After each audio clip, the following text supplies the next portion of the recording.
Welcome to the Supreme Council of Planning and Development, to our center, KPPC, Kuwait Public Policy Center. Today is a new month, and it's a new lecture. Today's lecture is Experimentation, the Future of the Public Sector. We brought in an expert from around the world that will discuss about this topic, how we can make governments more efficient, how we can make the public sector more lean.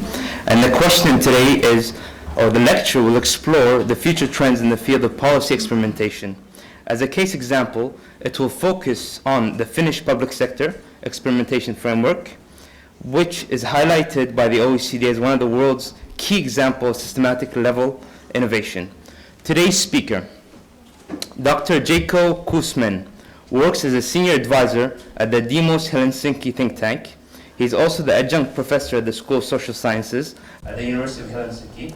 He assisted governments on several continents to set up innovation units, and is a member of the Finnish Prime Minister's Office National Foresight Network Steering Committee. Without further ado, allow us to warmly welcome Dr. Jaakko.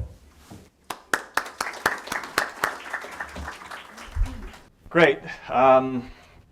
Thank you, everyone, for the very warm welcome here this morning. And first of all, I want to express my gratitude and thanks to Dr. Khaled and the KPPC for the kind invitation to speak with you here this morning, and all the staff at KPPC with their brilliant arrangements and help in organizing this talk, and also the UNDP staff, Fatima, Assa, Mohammed, for their excellent work in helping out as well. So thank you very much, and also for everyone in the audience for making on the first working day of the week to get your brains and thinking going. So hopefully we can get those wheels to start turning in the head.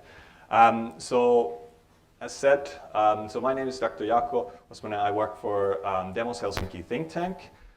So I work with governments around the world in focusing primarily on experimentation and looking at how experimentation can be linked to the strategic steering of the countries during the fourth industrial era, which we are facing a very complex, very uncertain environment where we're actually seeing that a lot of the old operating models are not working anymore. And just to say about Demos Helsinki think tank in 2 words, because you mostly probably don't know about us. So we're a think tank based in Helsinki, and we are employ about 50 people. We are a non-profit think tank, and we work with governments around the world. We are not politically affiliated.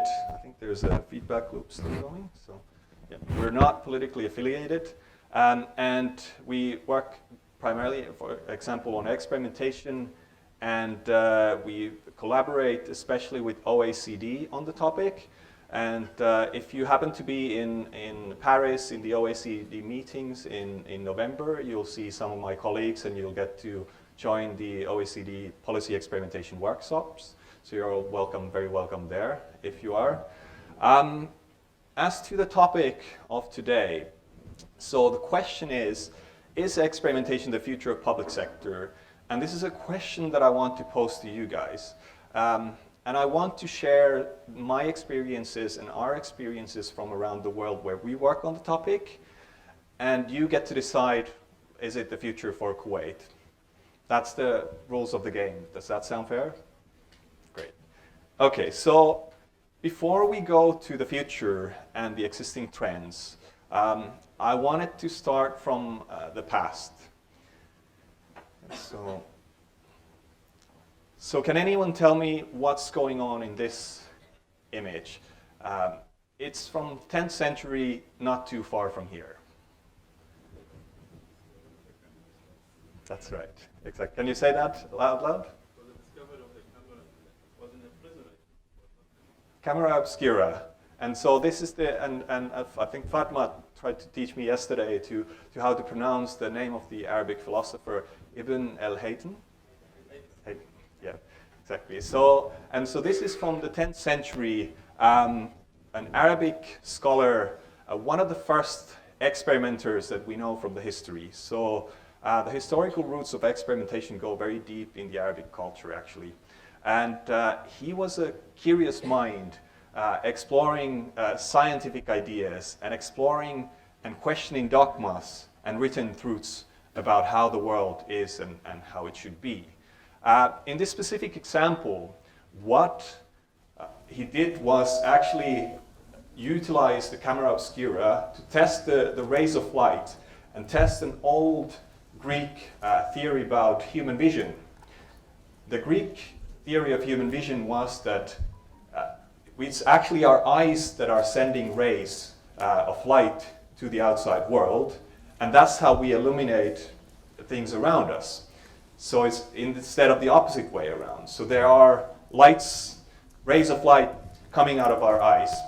And with this example, he moved also the candles from one end to another in a dark room where he could see that it's not our vision that is illuminating the picture here, but it's actually the candles outside. So he experimented and he was wanting to disprove the old theory that ancient Greek had put up, and it was for over 1,000 years. It was the dominant theory of how human vision was formulated. So through experimenting in the world, creating a hypothesis, and then doing actual real-life experiments, he was creating another idea, a set of knowledge. And that knowledge, as we know, with scientific method, building up, and we're creating models, and now we're getting sensors to get increasingly more and more data to come in. That knowledge is expanding a lot, and we learn so much through scientific method, and through that, a lot of the things that we're able to enjoy here today, including our smartphones and others, are a long, long curve from a knowledge base that has been expanding since the dawn of the scientific method. So experimentation has been around for a long time. The history of experimentation, when we move towards the present era, in the 19th century it started to be utilized especially in psychology, in education and medicine, and then it moved to social sciences. And one of the first leading social science examples is from the United States. So social scientists started to realize that we can start doing experiments in social settings. We can create hypotheses and interventions, and then we can test the results whether whether those results make sense, whether the intervention has worked or not. And this is from the 1920s Republican Convention in Chicago.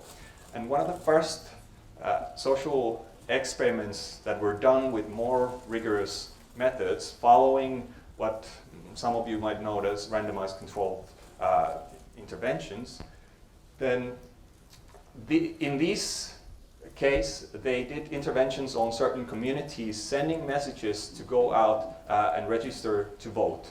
And they wanted to see whether that message sent to those communities would actually have an impact. Would it actually increase the number of voters in the election? And they did control groups, and they didn't send the messages there, they sent it to the other groups, and they were building up data arguing that that intervention has worked, that our hypothesis that when we do this type of a messaging, it does work. We know that political organizations around the world has taken this approach, very experimental approach, to their very core of many of their activities. All political parties, more or less, use a messaging that is experimental. They want to know what works and what doesn't work. Even overseas countries are experimenting on how they can intervene with other countries' election.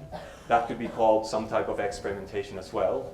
But also the experimentation that created the social era is being utilized today in a very cynical way, but it's also being utilized in a very positive way to create a better world. It's being used in things like social exclusion. How do we reduce children's social exclusion? From how can we reduce smoking to how can we get robotic buses to actually run in our everyday streets, in real traffic conditions. This is the picture from one of the many of these type of live experiments from around the world, where you try to integrate technology into its social environment. And when engineers do a certain invention, it still needs to be integrated into its environment. And this is the robotic bus experiment that we've been also part of in Helsinki. And we realized a lot of things in that, for example, experiment about the hypothesis that engineers have about how technology works doesn't always translate into the real world setting in the same way. For example, litter on the street can stop the robotic bus from moving, something that necessarily the engineers haven't really considered. But through experimenting and actually in real life settings, because in Finland they would litter with cans when coming from bars at 4 o'clock at night, which is something that you don't necessarily a problem have here. But in Finland, that's a reality of things. And when you integrate robotic buses into its environment, that's something you may learn only through experimentation. So the history of experimentation in the modern era there's been several kind of culminating key points. But I want to focus, not go through the whole history, but move more from the present and towards the future. We are starting to see, and many of you know, starting to see with Tony Blair's government, the rise of evidence-based policymaking, of bringing in social scientists also better to the core of government's activities, therefore creating also more legitimacy to the policies that are implemented, because there is more robust evidence. The government can claim that it has more legitimacy to do this. It's not just simply a whim of some expert, but it's actually something that is based on evidence. Then we see the rise of nudging, which is also something that is going through the region. It's a very important development in experimentation. And Dr. Fadi was here the last time talking about behavioral economics, and I hope to build on that lecture as well today and complement that and actually see also the broader setting where behavioral experimentation can take place, how it's complementary also to other types of experimentation, and what can we think beyond and above there as well.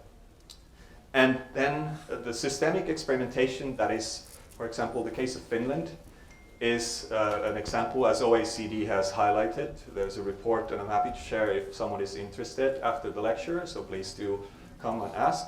About looking at I'm going to explain the basic model of what it means to have a systemic framework for experimentation, and then also looking at what exactly is the second golden era of policy experimentation. In the 70s, in the United States, experimentation especially started to rise in the social welfare programs. There were massive experiments being done, but then there was a slightly quieter period. But now, with the rise of the complex policy environment and also increases in data, we're seeing both challenges and opportunities that are pulling for suggesting that there may be a second golden era for policy experimentation around the corner. And you may want to say whether you think so in 45 minutes. Let's see. But so, in a nutshell, experimentation is nothing new. It comes from 10th century, and it's an activity that we do in our personal lives. Potentially, it's an activity that is in the government. But its societal role is constantly evolving. Where exactly is experimentation heading is an evolving stage. So, before we move to the trends, I want to kind of zoom in a little bit closer to the idea of experimentation. So to look at simply just the question, what is experimentation? Because when you meet experts, like myself or others, even experts, when they start to discuss and sit on the table, sometimes they can get lost in words, and they simply speak about experimentation past each other. Because experimentation is a very broad concept. There are groups of experts who are using it in a very particular sense. And so when somebody tells you we're experimenting, you always need to ask, what does that mean? Because otherwise, it may be that you don't understand, and there's going to be communication gaps. So, in the very broadest sense, as you can see, it is, if we just simply look at Oxford English Dictionary, it is an action or process of trying out new things, methods, or activities. That's the huge, broad concept, right? So it can involve pretty much anything. And so that's why sometimes when you talk about experimentation, designers talk about experimentation, policy evaluators are talking about experimentation. When you speak to your spouse, they may speak about experimentation as well. So that's why it's important to kind of unpack this and say, what do we mean by this? Basic philosophical questions.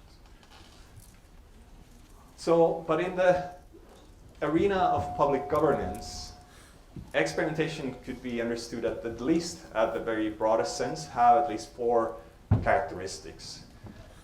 And sometimes it's very hard to establish whether experimentation is a pilot, an experiment, is a project, an experiment, or are they not? What is the difference? And sometimes it's actually quite hard to establish that. And sometimes those can be the same things, but sometimes they are not. And the line is blurry, ultimately. But more important is that you guys, everyone is speaking and understanding each other, that you're talking experimentation in the same sense. It doesn't matter what sense you're talking about it, but that matters, that you understand each other. So the 4 characteristics are: 1, that is tied to a certain policy aim. Always in an experiment, there's a hypothesis about future that you're testing in an experiment. So it is about hypothesis of creating and pursuing a certain aim with an intervention. It is limited in scope, so you don't call national rolled out full-scale policies as experiments. In policy experimentation context, usually it is narrower in scope. So you try something in one community, and then you see whether it works there, and then you try it in a second one, you try it in 4 different ones, and then maybe you do the national policy. That would be one difference between experimentation and just simply a policy or project. It produces results that are evaluated.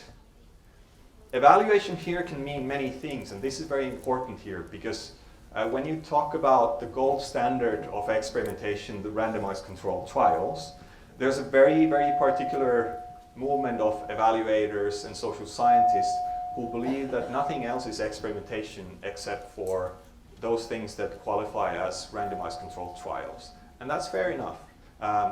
As long as we're on the same page, that we're talking about the same thing. It doesn't matter. Of course, there's an ownership question about trying to create a certain legitimacy. In the social scientific communities, in evaluations, you talk about randomized controlled trials, you talk about quasi-experiments. But so, for example, something that you would do at your everyday, just if you do one thing differently at your everyday, and then you see whether that works. So let's say this day you'll decide to do a much harder gym exercise that you normally do. That might be an experiment, and you can evaluate it by realizing tomorrow how painful your legs feel. That could be an experiment, but it's not in the same sense. You're evaluating it through realizing your pain, but it's a different type of an evaluation. So sometimes evaluations can be narratives, sometimes these can be statistical data collected, qualitative surveys and others. So different types of experiments can mean different types of evaluations, if we approach the idea of experimentation at a very broader sense. And finally, it's a temporary activity. So it's not something that goes on indefinitely. Experiments are meant to be of limited time where you gather knowledge about that. And so only then, when you gather the evaluated knowledge, then you establish, does it make sense to continue this? Does it make sense to do this also in another school or another town? And so it's always temporary activity. Now, this is and I'll go through examples in a bit, but this is one type of framework to understand experimentation also in the policy context. So sometimes there's a separation in 2 things. One is what are called design experiments. So you're actually trying to develop something with fast iterations. So you're trying to do rapid experiments, and you learn from those rapid experiments, and then you create another iteration of whatever you're building. So like companies do, for example. And this is a kind of experimentation that is done in companies. So product development is an example of this. In product development, you do rapid iterations and you try to build on those instead of having a big hypothesis about it is this type of chocolate that everyone will eat. But rather you first do a chocolate, you offer it to someone and ask how it tastes. You add a little bit of salt and sugar, maybe some almonds, and then you offer it again and you build it up, build it up, build it up. And so this is the design phase of experiments. And the feedback, there's a feedback loop, so you can have, for example, the customers ask about, and they are asked about how they feel about that, how it tasted. And so you build on that. And so basically, here you see resources. So if you have an objective at the far end of the corner, there's a certainty here. So if you have low certainty that something will work, you don't want to invest too much resources on it. If you don't really know whether it works or not, then you just simply want to spend a little bit of resources. Let's try it with 3 different people, or let's try it with 5 different people. And then once you get certainty about certain things that it's actually working, so let's take antisocial or social exclusion programs in schools, for example. So you may have a problem, and you know that there's a problem, that there's an anti-social problem and a social exclusion problem in schools, and you think about what are the problems, what are the interventions that you want to make to tackle this problem. So the first hypothesis may be that you actually want to take people who are children who live in far ends, the rural parts, to improve their transportation so they won't be so excluded. But after you speak to those children, you may realize actually that that's not the problem. First off, it's not the children who are at the far end that are socially excluded, or it may be that they won't really be using those services if you just interview them. It may be realized that it's actually depends on their mom's schedules more than the transportation. So then you change the direction. So you learn from that, and the idea is always you learn, and you create a second iteration. So then it may be that you move let's build a digital app to connect at school those who are socially excluded. But once you create a very prototype, apps usually are a bad idea, actually. They rarely work. So when they work, they're brilliant, but most of the time, apps are very, very hard to get working. So the idea of an app may be a good idea to reduce the social exclusion, but actually when you go to the schools, you realize that's not you can interview people, you can maybe build a small prototype of it, but when you go there, you realize that that's not the answer. Then you may change direction and say, well, what about the virtual platforms? So if the social exclusion is among kids who are playing a lot of video games, and then you establish that link, you say, well, how about we offer social services at those virtual platforms where the children are actually after school, and if they're engaging there. So can we connect with them there?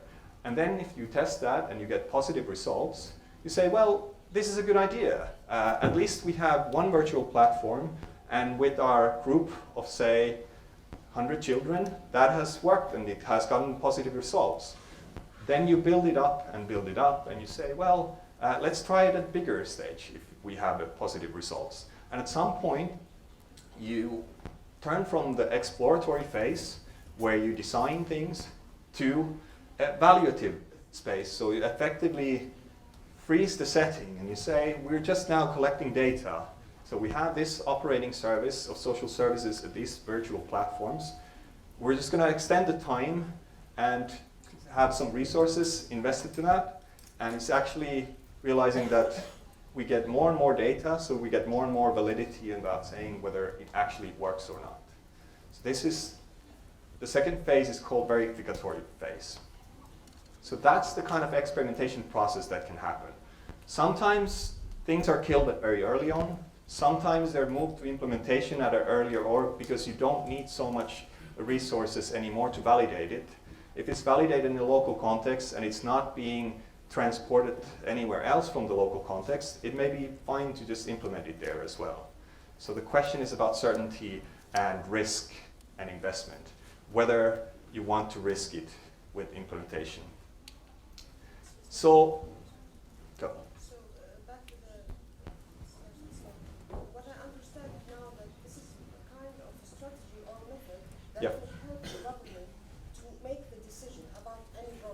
That's right. That's right. It has nothing to do with investment strategy. Excuse me, can you keep the questions for at the end? Write it down. But yeah, but Yeah. but so it is a question about actually also with broader scope of investment, because, for example, in some countries, some funds are ring-fenced only for experimentation to begin with. So you cannot implement a project if it's not experimented on first. But so basically, it's a question about evidence, and when you invest to something, what kind of evidence do you have that does the thing work or not? Because you can create, for example, basis on a model, you can have a certain data set and you can have a hypothesis that this thing works. So macroeconomic models are an example of this. So you create hypotheses and then you invest based on those. Experimentation is a hand-on field work where you try to create evidence and then you package that evidence and show that when you say, we want to implement this program in all of the schools in Kuwait, then you'll be asked from the minister, why should I do this? And then you say, well, look at all of this data that we have. Actually, we've proven in 20 schools that it works. We first started with 1 school. We now expanded it to 10 schools. It works in all the 10 schools. I argue that this should be a national program. That would be the kind of question that you would go through the process of then whether it should be invested in that program. So it's a question about evidence and what works. Does that answer the question? Thank you. Great. So experiments, they form a continuum. So they can be something where you experiment with your colleagues, say on a one day, let's have our meeting outside instead of inside. That can be an experiment. And then you speak with your colleagues about what were their experiences on having that meeting outside.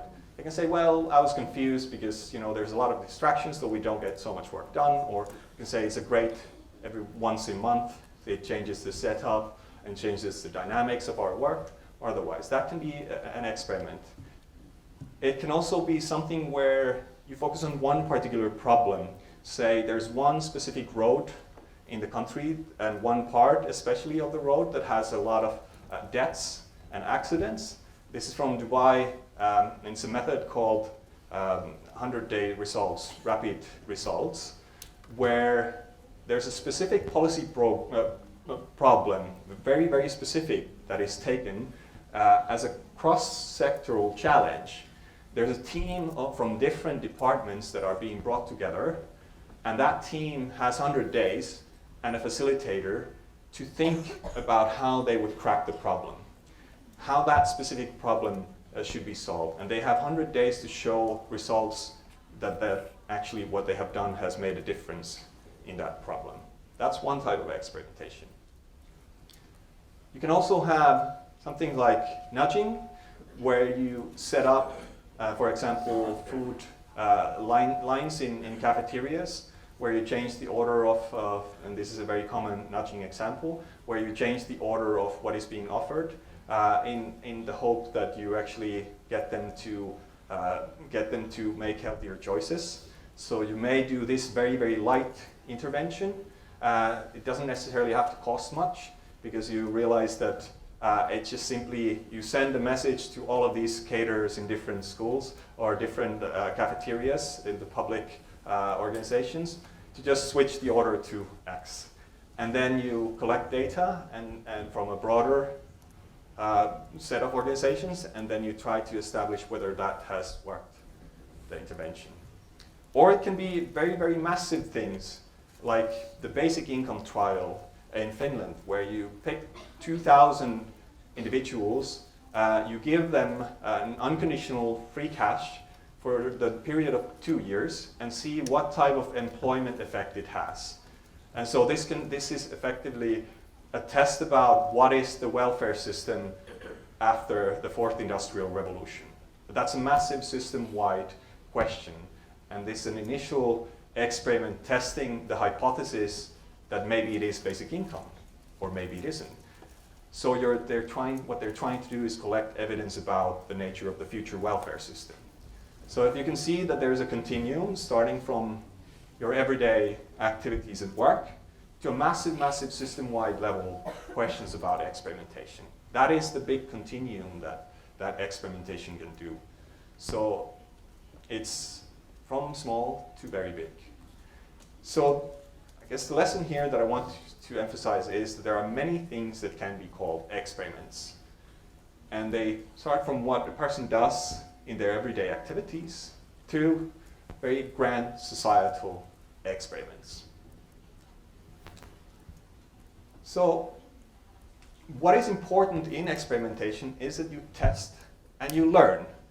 The basic idea in experimentation is that you always learn. It's often said that the only experiments that haven't worked are those from which you have not learned.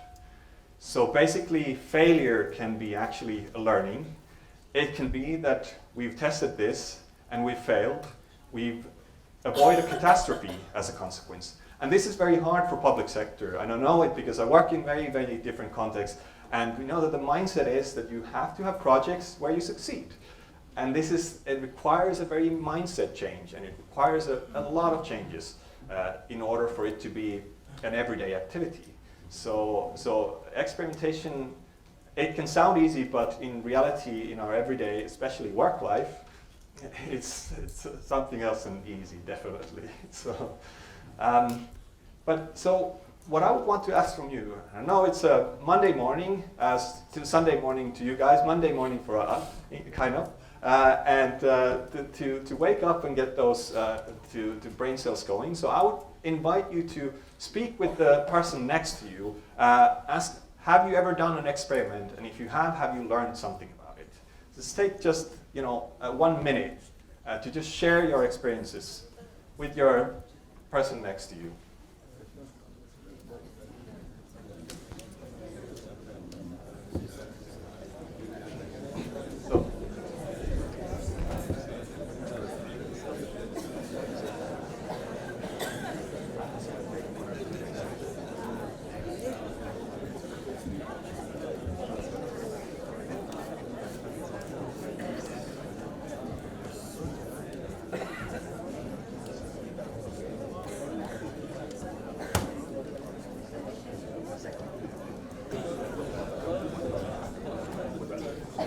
Great.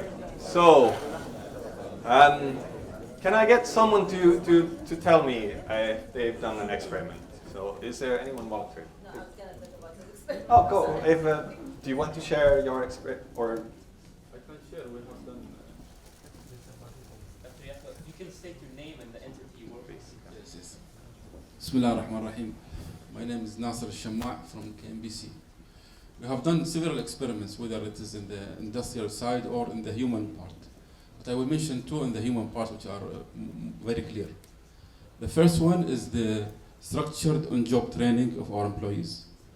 We introduced this about maybe 15 years ago, in which we made a structured training for our new people who enter the oil sector. And we started in KPPC. We took one division, which was the rotating equipment division. And we found the new engineers are experts after 3 years. So we found it very successful. So it was 4 years and 6 months. Then we went to the other department. It was very attractive and everybody welcomed it. Then we went to the whole company. And now I think it's in the whole oil sector is buying in this.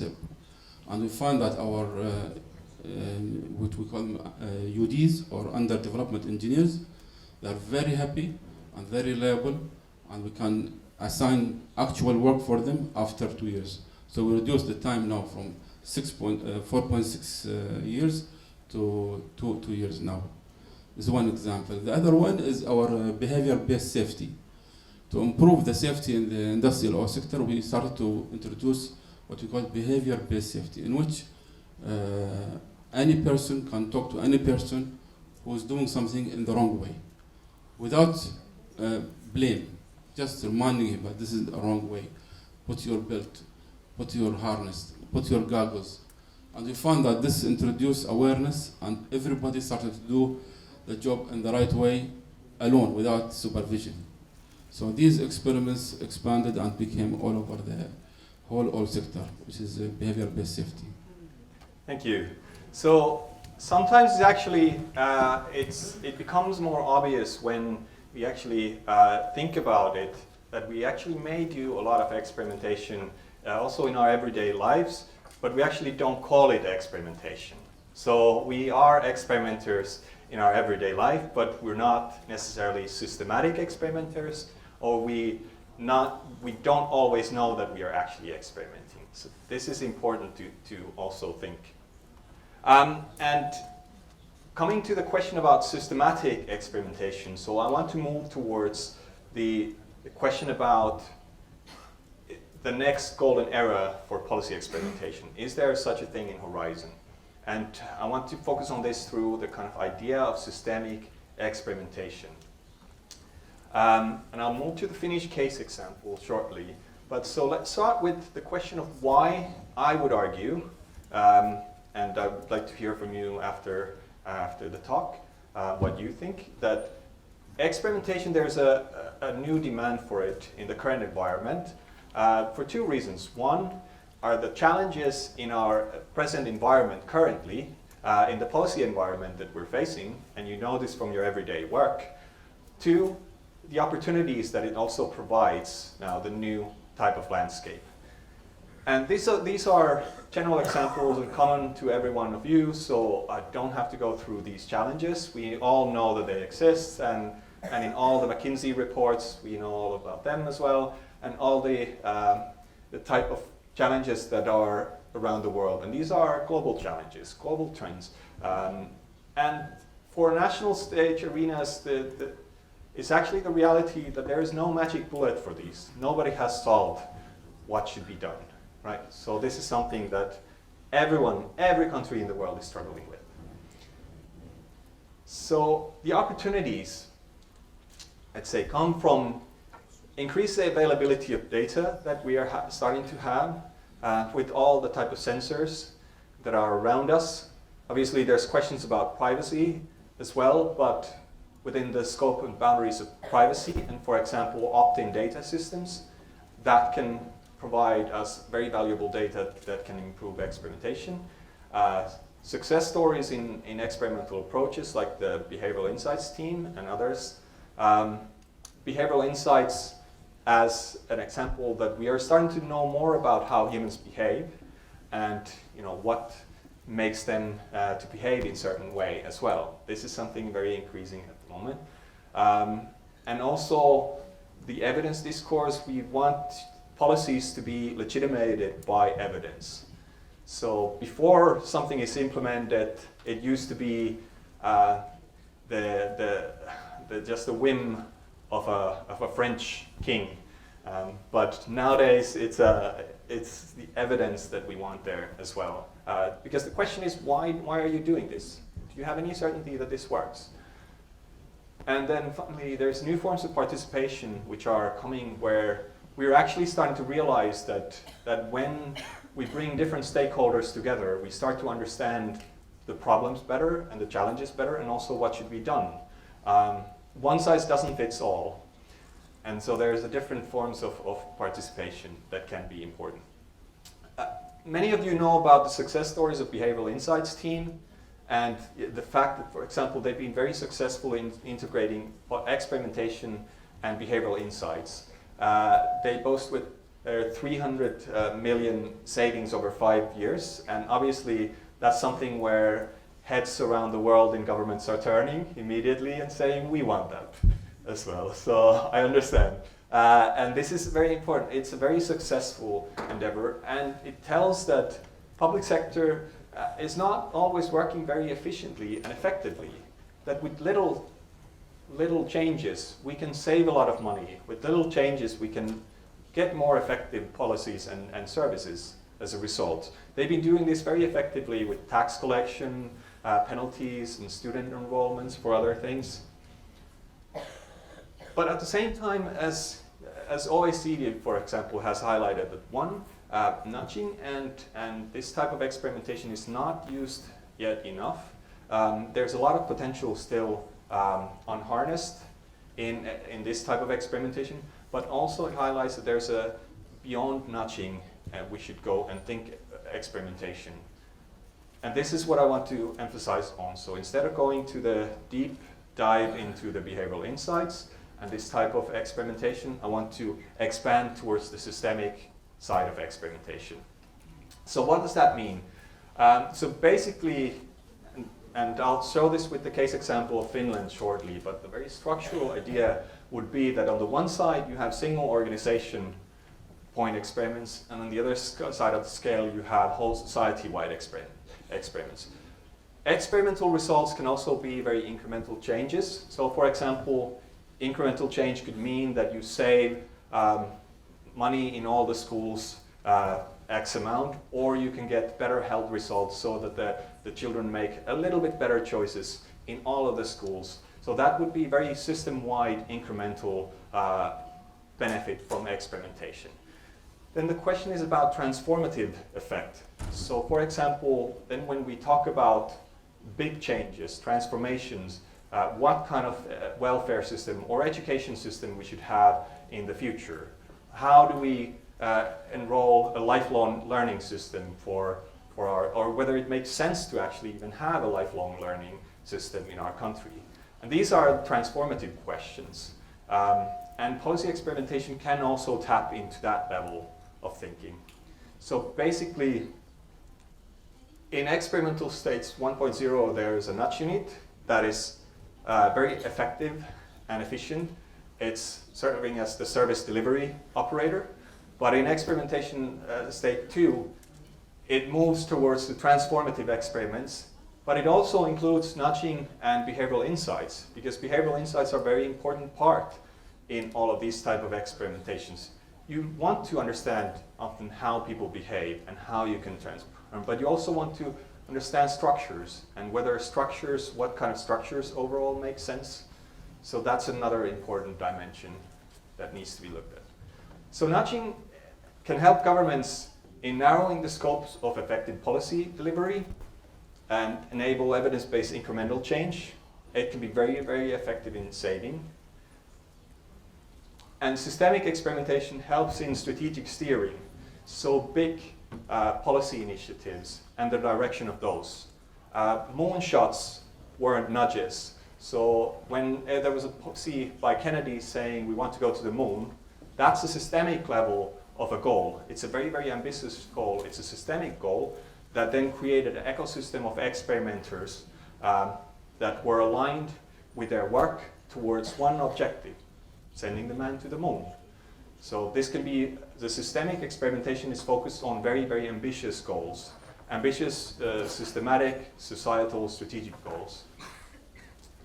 And one part of that is the culture of experimentation. So if you want to create systemic change, you also want to create and instill a culture that cultivates that, because transformation happens when there is enough power behind, aligned to a certain direction. In European Union, they talk about mission-oriented research and mission-oriented policymaking. Mariana Matsugato's work, some of you might know, and this is very idea of channeling and harnessing the power of innovation to a very big societal goals. Because the global challenges presently are such that little incremental changes are not enough for us to reach those goals. And so there's a new global wave of experimentation emerging, which is focusing on this type of systemic experimentation. And primarily, European Commission has been pushing quite a bit this type of systemic level of experimentation with its mission-oriented policymaking. In Finland, I will speak about the example shortly, a little bit. And then in Canada, Canada is creating a whole of government approach, pushing for experimentation. They have things like financial incentive instruments, ring-fence funding only for experimentation purposes. That's one example.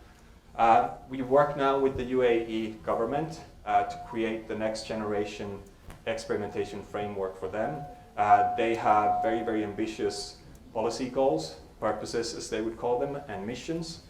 And we are looking at how we can harness the power of experimentation for cross-sectoral and whole of government experimentation in UAE to realize those missions. But so the case of Finland, So Finland is the happiest country in the world at the moment, and we're very happy about that. But at the same time, it's also that the happiest country needs to think about transforming itself. We live in an environment where you constantly have to change, and simply accepting that you're happy and you're doing well is not enough. So, so we started a project with the Finnish government on looking at experimentation with the coming in of the present government, which is it started in 2014. And these were the primary background motives for starting to look at experimentation, which was the need for trust, well-being and equality, scarce resources, digitalization, and wicked problems. Everyone comes in, and you know as well, you know very well that complex horizontal problems don't come in the form that it actually helpful sometimes to have a siloed government. And siloed government and whole of government approach are these buzzwords that are being, for very good reason, thrown around in many policy discussions and workshops and lectures like this. So the Finnish example, there was a sense of understanding that there are complex problems around us, that we need to rethink how we use evidence and how we use evidence to actually inform the direction of the strategic agenda at the national level as well. So it's not simply of improving effectiveness and efficiency in service delivery, but how can that knowledge, which is called why, the common knowledge, how can that inform also the steering of the country? So they did a reformation of the government program to become more strategic. So it's a more mission-oriented, high-level goals instead of very, very small, numerous policy initiatives. Because when you start to break down to a very, very niche level of hundreds and hundreds of policies in the government program, you don't know actually whether that makes sense ultimately. So what you want to leave room for is room for innovation and implementation in delivery in both of those cases. And innovation is an important part of this as well. So when you have those missions, you can leave space for creation of something new and experimenting on with something new. So we were helping the Prime Minister's office to look into the question about can experimental methods, design thinking, and behavioral insights utilized in Finnish policy making. Would that be, if linked to the strategic government program, which is a more of a mission level focus, can that be a helpful methodology for the steering of the country? And we partnered with the university on the project, and the project was, we did a co-created model for experimentation and the recommendation of the structural setup for experimentation in the Finnish government in the Prime Minister's office.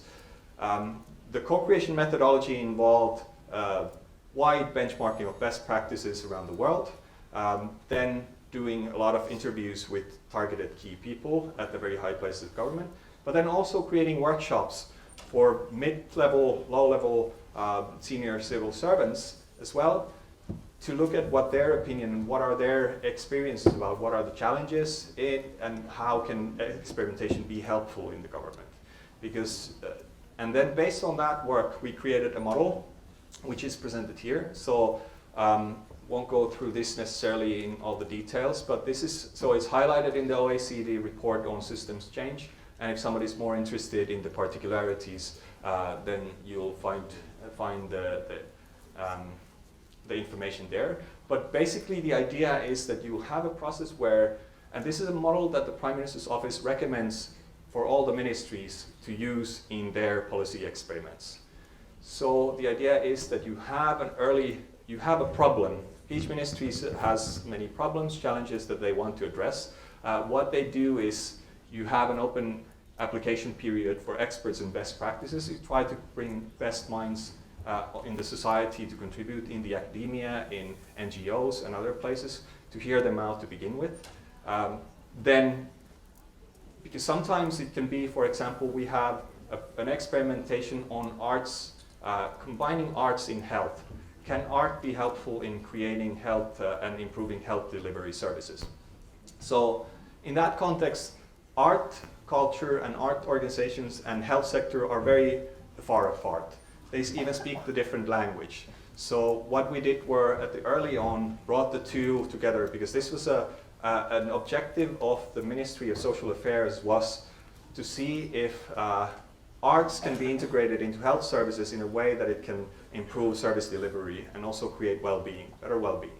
And so we brought the two communities together, so to discuss through workshops, to think actually what are the opportunities, what are the pathways of going forward with this, what are the pain points and where are the challenges, and through that we can redefine and rethink actually at a more concrete level through these expert communities, looking at what are the possibilities of integrating these two together. So this was initial kind of stakeholder engagement. Then we did expert review on these different challenges and potential objectives that they highlighted. And then you start rapid testing, as I showed in the design phase. So you'd start experimenting early on with ideas. So we started with very small experiments that started with clowns, for example, in the hospitals. When children are going to surgery, then the question is, can that be helpful for improving the well-being of children and the fear of them, for example? And we got good positive results to that, and we started building it up, and then actually did a larger randomized controlled trial on the topic. And it was actually shown that it could improve the well-being and the well-being of children during that very fearful period. So that's just one example. But so then, one of the other experiments that I mentioned is the basic income experiment. So Finland is experimenting on a very larger scale strategic experiments. So this is a duration of 2 years. The pilot started in 2017.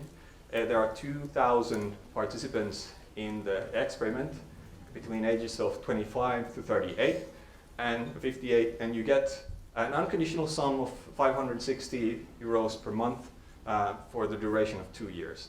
And the question, the hypothesis that the government wants to ask is whether this can improve employment and motivation of those who are, for example, being off the work a long time, who may actually want to combine social sector work with the part-time work. And so the question is about testing this type of new hypothesis of a welfare system. And the results will be coming in at the end of this year. We don't know what's going to happen. The current government said that we're not necessarily interested in pursuing the basic income, but it started a societal deliberation and debate about how the future should be like. So one, it will have some evidence value for the next incoming government because we have election next year. But two, it also triggered a societal debate about what should be the big future changes that we want to see in the country. So it's very ambitious in that sense as well. And so there were a lot of criticism about the methodology, for example. Is it a very genuine randomized controlled trial, this one, for example? But let me ask this other way around.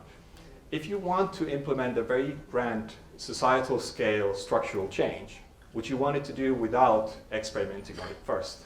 Even if the evidence is not gold standard RCTs, would you want to simply just unroll it out with hypotheses and models? But you can answer that later, but that would be a question that I would want to pose. So I spoke about the arts and health experiment, and there's 27 different experiments in the current government program. So there are strategic experiments here, 27, including in the employment sector, in digitalization of municipality services. And so we're seeing at the end of the program coming shortly. So what I want to highlight here, why it's called systemic level work, is actually for two reasons. One is this. The current government has an experimentation program within the government program. So it's at the highest level of political agenda in anywhere in the world. So it has started with implementation of experimentation culture and includes 27 pilots, and includes a digital platform, for experimentation that tries to identify bottom-up experiments. It includes a national code of conduct for social experimentation. So various things put together. And the idea is that you have a government program, the strategic agenda of the government. You also have an experimentation program within the government program. Then within that program there are experiments. And now it's coming at the end of the term that are being evaluated whether that experimentation program made sense.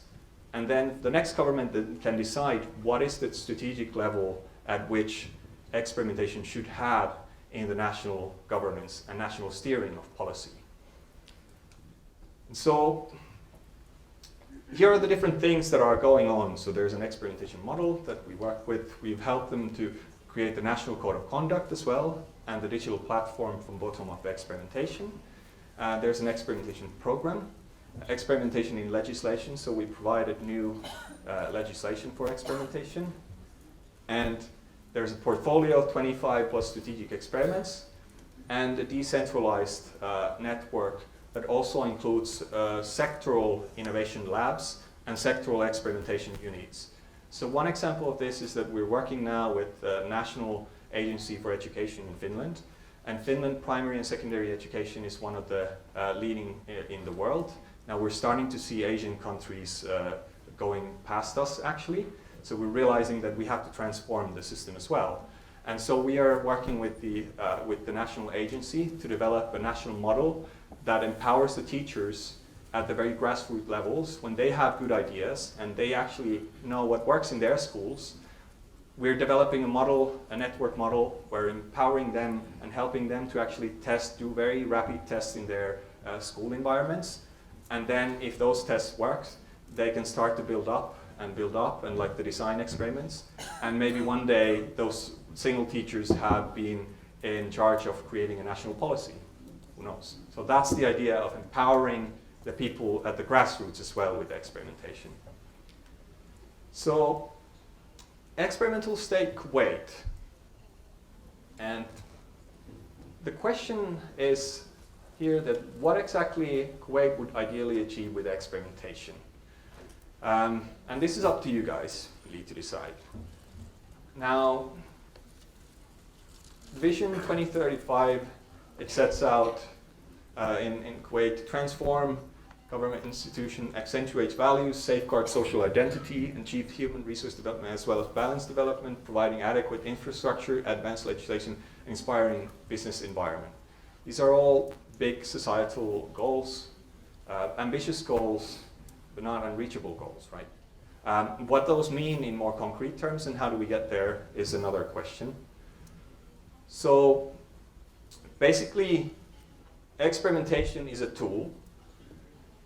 In a way, as Dave Snowden, the complexity theorist, who many of you might know, talks about, in the face of greater complexity today, intuition, intelligence, and charisma are no longer enough. Leaders need tools and approaches to guide their organizations through the less familiar waters. The complex policy environment and creating transformations to that. Transformations are harder, especially to steer in the desired direction in a complex policy environment. And that's the question about transformation can happen, but do they happen accidentally? Can we steer them? That would be the question. And experimentation can help governments to see the world in new light. So it can kind of open up new lights to approach experimentation, to approach the hypothesis that you have. But it can also enable systemic transformations.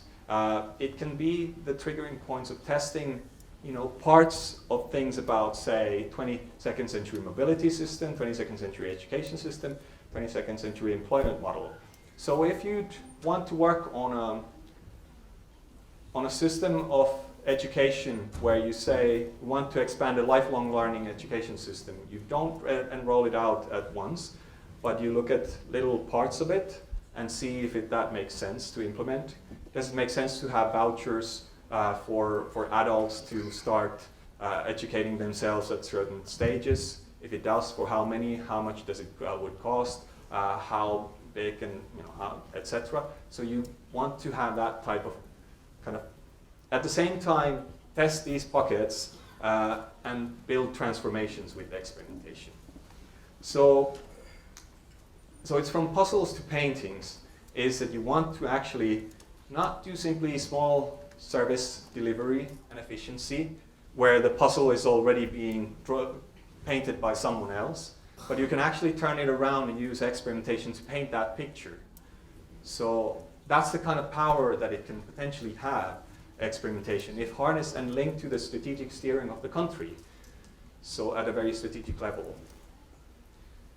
So experimental state Kuwait. So you have nudging, and it's being implemented at a very, very efficient, very well done way currently. And it has a lot of power. It has a lot of potential power to change and transform many things. We know more about behavior, and we know more about the methodologies of experimenting. It can be a very, very powerful tool. But there's many other things as well in experimentation, apart from nudging.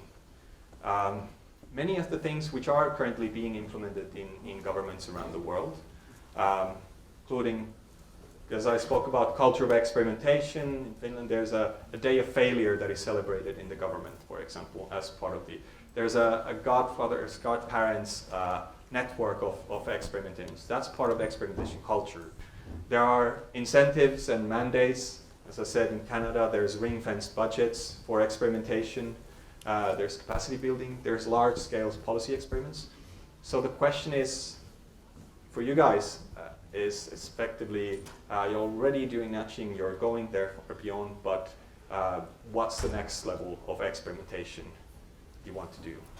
I think at this point I'll end and say thank you very much.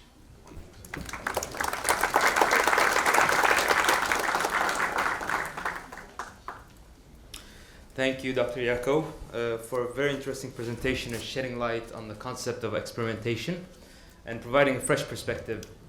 And thank you to the audience for participating in the question. We'd like to make these sessions more engaging.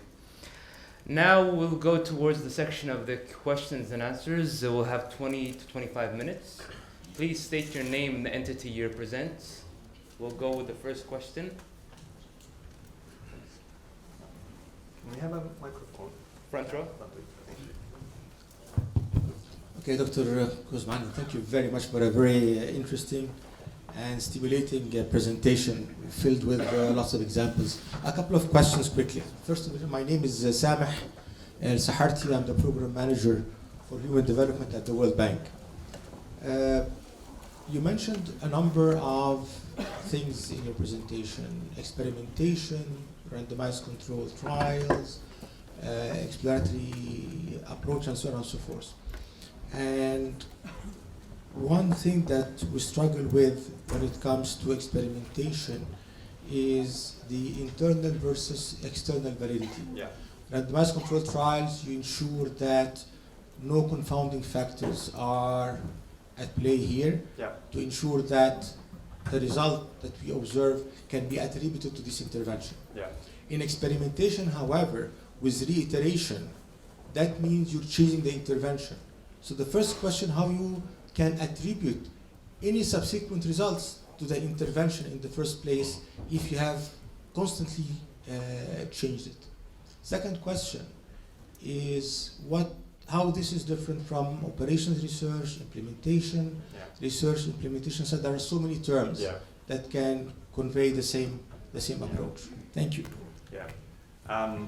And so for the second part, and I'd say there's a lot of different, exactly like action research or whatever types. I think we should approach it from a different angle, in the sense that we should look at it from the perspective of status quo and what exactly it is the current operating model of a government policy design and delivery, and then look at its operating environment where it's at, and then see what type of an experimental approach can be helpful in that environment. That would be the approach because there's, as I said, there's no one kind of experimentation model, also including the level and rigor of evidence necessarily that fits every context. So with randomized controlled trials, they may be very well for many countries, but in other countries, that's not the way to go. but you still want to instill innovation and experimentation culture.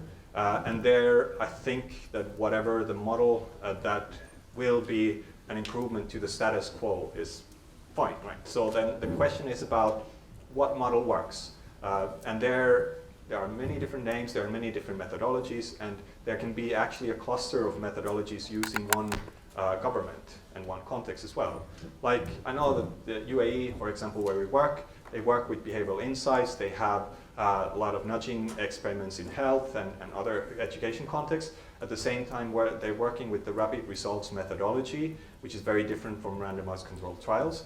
And at the same time, they're building a massive experimentation framework that we're helping them with that would contain a lot of different types of experimentation methodology, a cluster of methodologies, some of which are randomized controlled trials, and some of which would focus more on technology and innovation.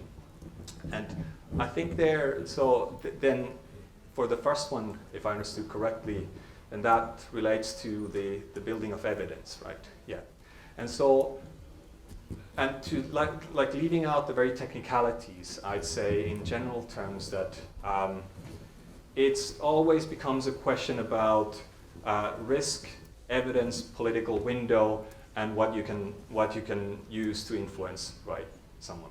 And so the building of an evidence base is sometimes that they can work, but at the same time, we know that, for example, when we go historically forward, even if sometimes that we've used certain interventions and methodologies, we don't know whether those will work in the future, right?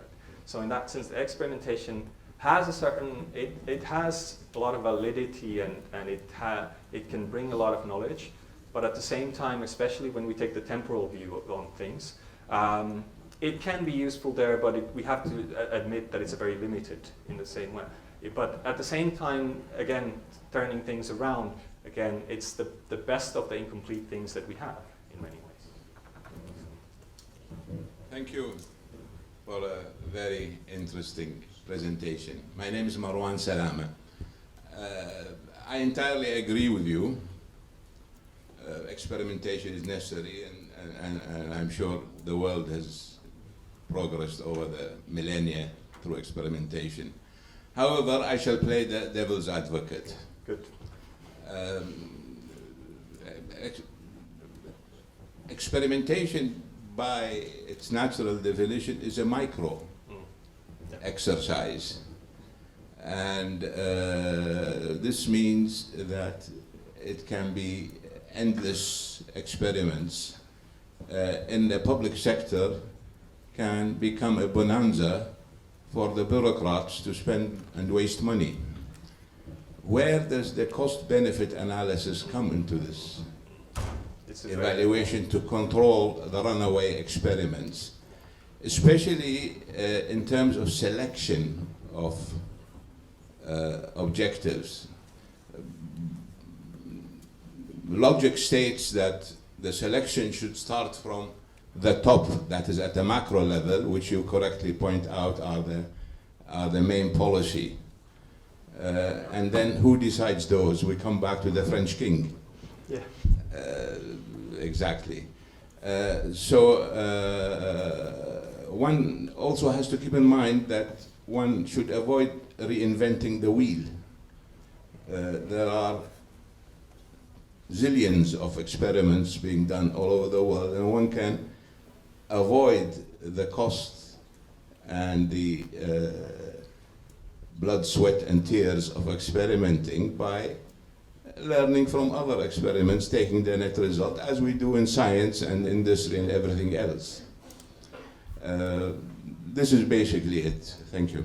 That's very good. And I think I fundamentally agree with you that actually, and this is, it's important to think that experimentation, how it links to the steering. So, for example, there was a piece in Guardian not too long ago where 15 world-leading economists were saying that we should avoid the experimentation trap in development programs because it actually can potentially put your sight too low to change. That you're actually doing very incremental things in an environment that is unsustainable fundamentally. And that's a framework question, and you may lose sight of that if you simply do experiment, result, evidence, experiment, result type of approach. So there's always a risk of that experimentation has potentially, if it becomes this everyday bureaucracy operating tool where you simply say, well, let's see if it works or doesn't. But if you take that macro level picture out of the way, then it may steer you to the wrong direction.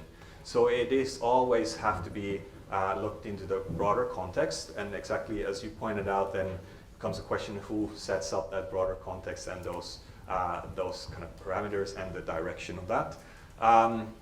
That's a question that, I mean, it often goes to visions and missions at the country level, right? So it can be the Kennedy speech, or it can be the vision of a country set up by, democratic government, or by the smart people who have been setting up abroad enough that it leaves room for experimentation. So in that sense, it is more of a, but there's always, the important would be that there's a feedback loop still to the steering. So back that whatever happens, those wise, whoever they are, will listen to what the experimenters are doing. And actually, because it is a feedback loop of evidence, a lens that will uncover the hypothesis at the ground level, so that it's actually listened always. So that's why it's a kind of double-edged sword in that sense. And then to your last point, I'd say, and that's exactly right, and this is what we've also emphasized in experimental design, is that you don't want to reinvent the wheel. And you have to start always when you do experimental design, or if you do a policy design, you explore the best practices around the world and also the experiments.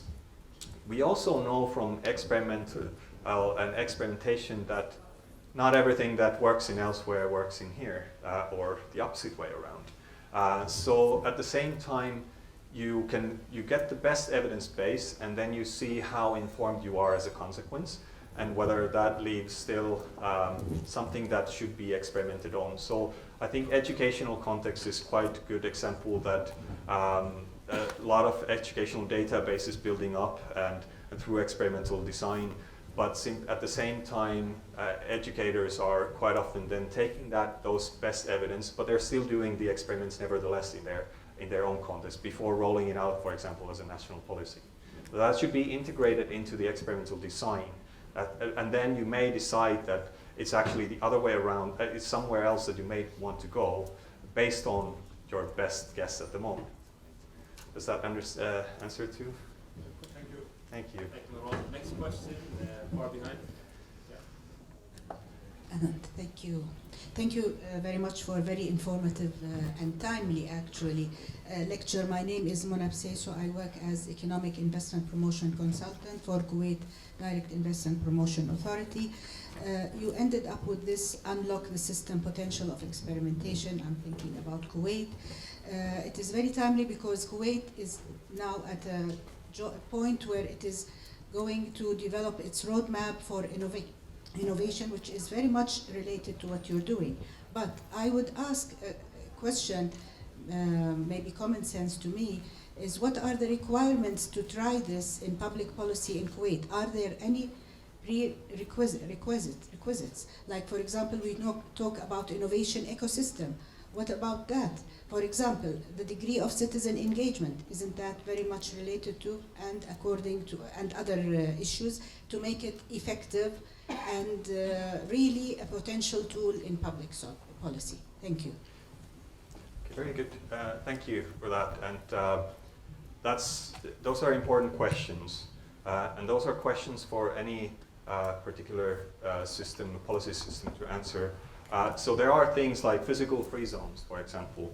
So we've been exploring with the model with the UAE government, for example, on whether it makes sense to actually build a physical zone for doing also not only technology innovation, technology research innovation experimentation, but also do social experimentation.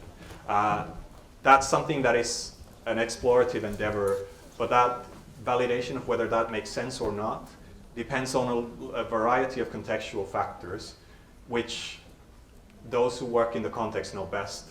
So that analysis has to be done in every country, and then that has to be created a hypothesis whether it makes sense to build a free zone in the country. Same with any type of other type of instruments. Does it make sense to create a ring-fence budgets for departments to experiment? It may, or it may not. The idea is that in Canada, it's currently being implemented. Does it make sense as a model in Kuwait?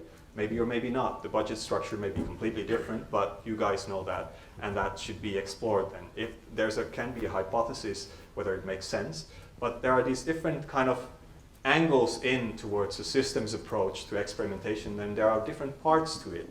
And as I said, nudging, for example, is one part of that. And all of these parts are some things that are being done elsewhere in the world. And they are something that I encourage that are explored. They are not something that I immediately encourage that should be implemented, because I don't know whether they should be. But that's something where I encourage everyone to explore, at least in their personal mind.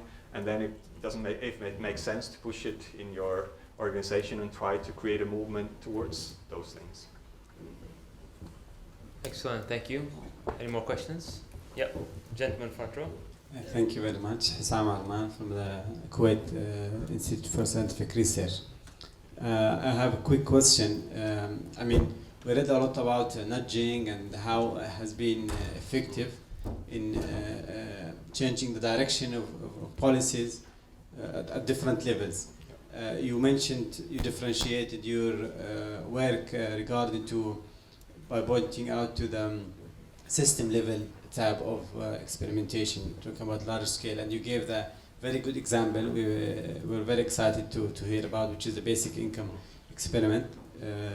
But we would like you to please elaborate a little bit of examples where such experiments have changed the direction of the public policy, had made a positive impact, or the other way around. And in particular, I know you're at the final stage of reporting this experiment, but if you can share with us a bit, that would be great. Thank you. Yeah, thank you. It's a good question, and yes, the reality is that in these transformative experiments, we don't have evidence yet, and that's exactly right. So I'd say nevertheless that, say, in the United States in the 70s, when experimentation started to kind of first golden era of policy experimentation, what happened was that these different state governors were implementing social welfare programs that were wanting to push people to work and be less dependent on the government, as I think is one of the key objectives also in Kuwait. What they did were that they were evaluating programs that were already triggered and already being in motion, because they wanted to show that this actually works, and then make the case for them politically to one day go to the White House, obviously, but for also show that it actually works, and then whether it should be a national policy. So that was the kind of approach that was taken at the time, and there were many successes there that were employment programs, incentive programs that were very large scale, that I think could be said in many ways transformative experiments. At the same time, there were a lot of experiments that were not very smartly done, like national taxing and others, which used a vast amount of resources to experimentation. So it becomes that also experimentation has a slightly bad connotation in some contexts, because it can be the question about, do you want to really invest such huge amounts to such an endeavors that you don't know necessarily the results of? And this is a question where and this is the key question, I think so. But at the same time, I think especially why I would say that it has become a movement again is partly because the data is more available, so the costs are coming down in that sense in many ways, in these bigger experiments as well. So that's helpful development, and also the fact that I think we've come to the realization also that the era that we're facing currently is very unusual. It's not like the 70s anymore. So we're actually at the phase where we really have to rethink in a big structural way things like employment models and things like education models and welfare models, which are the grand societal things. So I think we're coming to that realization but this is the first initiatives, like the basic income trial is just the first initiative in there. So I think that is the trend going, I would argue. but we're still at the very early inception of that. Next, any questions? Yeah, the lady in the front row. This is Dr. Mona Hussein, Assistant Vice President for Planning, Kuwait University. Thank you so much. Sounds ala? Okay, thank you so much for your presentation, and thank you, Dr. Khalid, for inviting me. I will remove the hat, if you allow me, of Assistant Vice President, and I would like to be just a researcher, an economist researcher. You remind me back of 10 years ago. I have 4 papers in experimental design where we used quantile treatment effects and distribution. One of the excellent examples that was adopted by Obama administration a few years ago was one of the papers I worked with 2 co-authors. It was called School Nutrition Program and the Incidence of Child Obesity in the United States. At the time we had the hypothesis that, not a hypothesis, we had a phenomena of the rising of obesity between children in the United States, and the idea was, how can we reverse a policy by Clinton where he introduced the school lunch program, and it was very costly for the nation. So what we did, we went to the Department of Education, and we had about 13,000 students followed, panel data actually, followed from kindergarten to the 8th grade. And we looked at their body mass index and many other measures, what we call them the long run body mass index measures. What we observed really that there is really a relationship between participation in the school breakfast program and the school lunch program, and there's a positive relationship. However, the school breakfast program was against obesity, so it was really nutrition to the children. But the school lunch program was actually exacerbating the current epidemic. So this was a great example for us and in Kuwait in general, that how important is experimental design, and if you do it well based on real data, how much the policymakers, if they believe how much weight they will put 80-90% on the research results to change total policy and remove the lunch program and then keep the breakfast program. And thank you. Thank you for that. Yeah, that's a real example. Thank you. Thank you. Any other questions? Okay, so I think we'll close the Q&A round. Hopefully everyone will leave the session as ambassadors of change, promoting experimentation in their institutes. And finally, we'll take the concluding remarks by His Excellency Dr. Khalid Mehdi.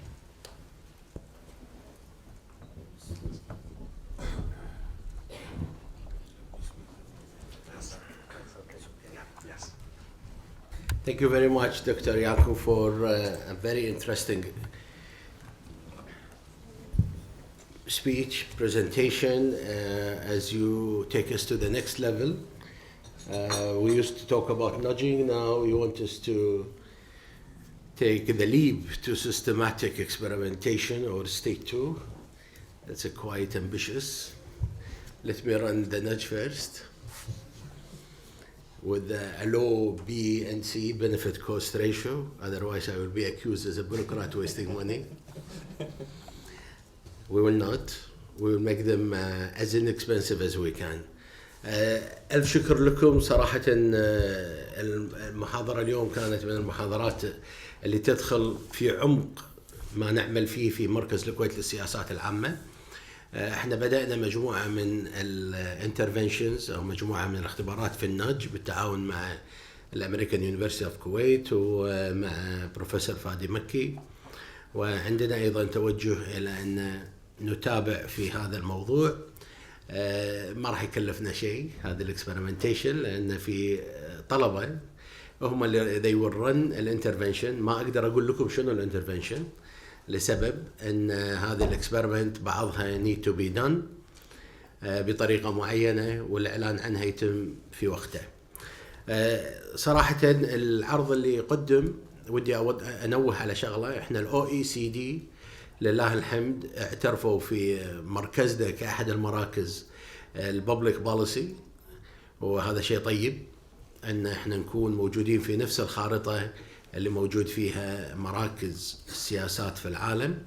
الأعمال اللي تمت خلال السنة وشيء اللي فاتت كانت أعمال كثيرة، بعضها تدرون عنها، بعضها ملحوظ، بعضها kept confidential for many reasons. الجماعة في هلسنكي راح يساعدونا في موضوع الاكسبيرمنتيشن، وعندنا احنا مجموعة من الأمور، واحدة منها موضوع الانكم ديستريبيوشن أو ما يسمى باليونيفرسال انكم بالتعاون مع التقدم العلمي واللندن سكول اوف ايكونومكس.